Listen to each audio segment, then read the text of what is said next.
పరిస్థితి వెంటనే దివ్యాంగుల పెన్షన్ వెంటనే ఇవ్వాలి. జై దివ్యాంగ, జై జై దివ్యాంగ, జై దివ్యాంగ, జై జై దివ్యాంగ. పెన్షన్ వెంటనే పెంచాలి, పెన్షన్ వెంటనే పెంచాలి, పెన్షన్ వెంటనే పెంచాలి. జై దివ్యాంగ, జై జై దివ్యాంగ, జై జై దివ్యాంగ,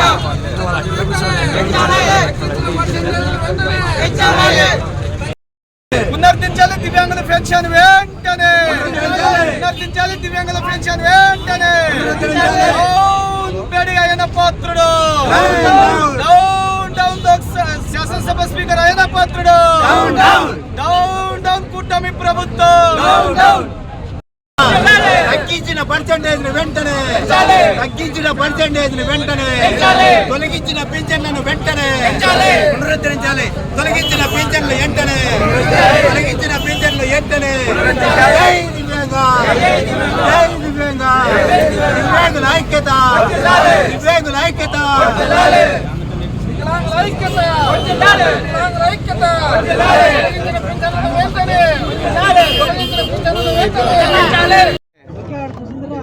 ఈ కూటమి ప్రభుత్వము దివ్యాంగులకు కుట్రలు చేస్తుంటే చాలా బాధ అనిపిస్తుంది. రాష్ట్ర వ్యాప్తంగా 1,28,000 దివ్యాంగుల ఈరోజు ఉన్నారు. కాబట్టి రాష్ట్రంలో దివ్యాంగుల హక్కులను కాలరాస్తున్న ఈ చంద్రబాబు నాయుడు ఎన్నికల ముందు కూడా చాలామంది అడిగారు.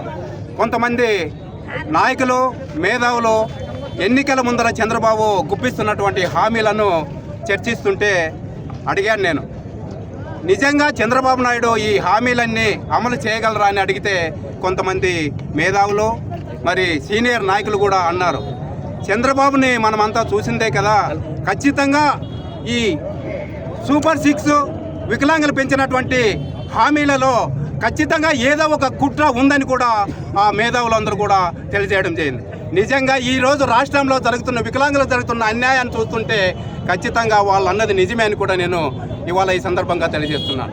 కాబట్టి ఏది ఏమైనప్పటికీ, ఎన్ని సమస్యలు ఎదురైనప్పటికీ, ఎన్ని అడ్డంకులు ఎదురైనప్పటికీ వికలాంగులకు తొలగించిన పింఛన్లను మరి పునరుద్ధరించే వరకు కూడా ఈ ఉద్యమాలను చేస్తూనే ఉంటామని కూడా నేను ఈ సందర్భంగా తెలియజేస్తున్నాను. ఈరోజు చంద్రబాబు నాయుడు గారు ఒక మాట అన్నాడు, దివ్యాంగులకు అందరికీ నోటీసులు ఇచ్చినవన్నీ కూడా వెనక్కి తీసుకోవాలని కూడా చంద్రబాబు నాయుడు ప్రెస్ మీట్ పెట్టి చెప్పాడు. కాబట్టి ఈరోజు వికలాంగుల ఉద్యమాల ద్వారా ఈరోజు చంద్రబాబు నాయుడు కిందికి దిగొచ్చాడని కూడా నేను ఈ సందర్భంగా తెలియజేస్తున్నాను. కాబట్టి రాష్ట్రంలో 8,20,000 మంది దివ్యాంగులను అనర్హత పేరుతో అర్హులుగా ఉన్న దివ్యాంగులను వారి పింఛన్లు తొలగించి వారి జీవితాలపై, వారి ఆర్థిక మూలాలపై దెబ్బతీసే విధంగా ఈరోజు కూటమి ప్రభుత్వము కుట్రలు చేస్తుంది. కాబట్టి ఏది ఏమైనప్పటికీ, ఎన్ని సమస్యలు ఎదురైనప్పటికీ, ఎన్ని అడ్డంకులు ఎదురైనప్పటికీ ఖచ్చితంగా తగ్గించిన పర్సెంటేజ్ని యథాదిశగా ఉండేంత వరకు, తొలగించిన పింఛన్లను మరి పునరుద్ధరించే వరకు ఈ ఉద్యమాలను చేస్తూనే ఉంటామని కూడా నేను ఈ సందర్భంగా తెలియజేస్తున్నాను. మనం ఆలూరులో చూస్తున్నాం. ఎందుకంటే ఈ కూటమి ప్రభుత్వం వచ్చినప్పటి నుంచి ఏదో ఒక సమస్య, రోజు ఒక సమస్య మీద ఉద్యమాలు చేయాల్సి వస్తుంది. ఎందుకంటే వాళ్ళు కూటమి ప్రమాణ స్వీకారం చేసిన రోజు నుంచి ఏదో ఉద్యమం, ఇన్నాళ్ళు కరెంటు మీద ఉద్యమం చేసి, ఈరోజు మళ్ళీ ఫీజు కోర్ మీద చేసి, అమ్మఒడి మీద చేసి, ఇన్ని ప్రతి ఒక్కటి వాళ్ళ మీద పోరాటం చేస్తూనే ఉన్నాము.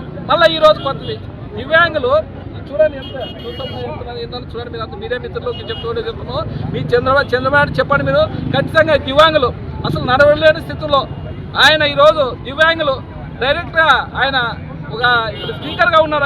ఆయన అయ్యన్న పాత్రుడు, ఆయనే చెప్పినాడట దివ్యాంగులు మొత్తం పింఛన్లు తీసేవని నేనే స్వయాన్ని నేను చెప్పినాడు. ఆయన నిన్నగానే ప్రెస్ మీట్ ఇచ్చినాడు. ఆయన అదేవిధంగా ఆయన పార్థసారథి గారు, ఒళ్ళ పార్థసారథి ఎవరైనా ఇంతకుముందు మన రాజశేఖర్ దగ్గర మంత్రిగా పనిచేసి ఆయన ఈరోజు టీడీపీలోకి పోయి ఆయన కానీ మాట చెప్తున్నాడు.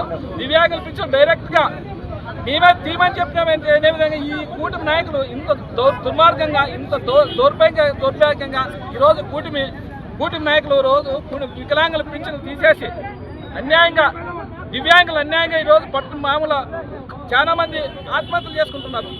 చాలా మంది మాకు అదే మా బతుకు, మాకు ఆయన్ని మేము 6,000 పెంచమని చెప్పలేదు, మాకు ఏదో 4,000 అందరి సరికి 4,000 ఇచ్చే చాలు, మాకు అందరికి ఇచ్చే చాలు అనే విధంగా ఈరోజు చాలా మంది దివ్యాంగులు మాట్లాడుతున్నారు.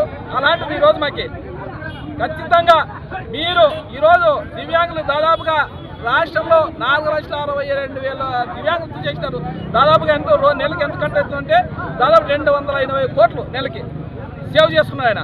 ఈయన పెట్టమని పెంచమని ఎవరు ఇన్ని తీసేమని ఎవరు? నువ్వు పెంచేది 3,000 అయ్యి నువ్వు తగ్గి ఉన్నిని పెంచులు దివ్యాంగులు తీసేయకూడదనే విధంగా మేము పోరాటం చేస్తూనే ఉంటాం.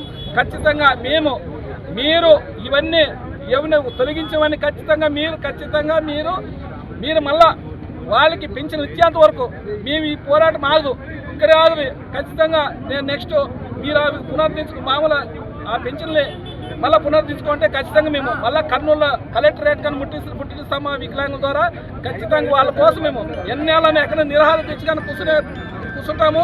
ఖచ్చితంగా మేము మీడియా మిత్రులు కూడా చెప్తున్నాం.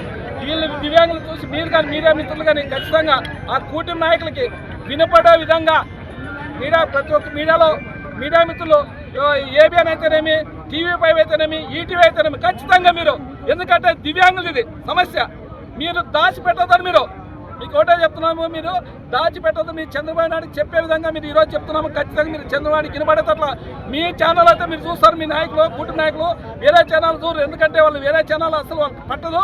ఖచ్చితంగా మీరు దివ్యాంగుల గోడు మీరు వినిపడి వాళ్ళకి వినిపించే విధంగా మీరు ఖచ్చితంగా చేయాలని మిమ్మల్ని విజ్ఞప్తి చేస్తున్నాం, కోరుతున్నాము. ఈ దివ్యాంగుల కోసం మేము ఖచ్చితంగా కర్నూలులో కానీ కలెక్టరేట్ ముట్టడించి అక్కడ కానీ దివ్యాంగులు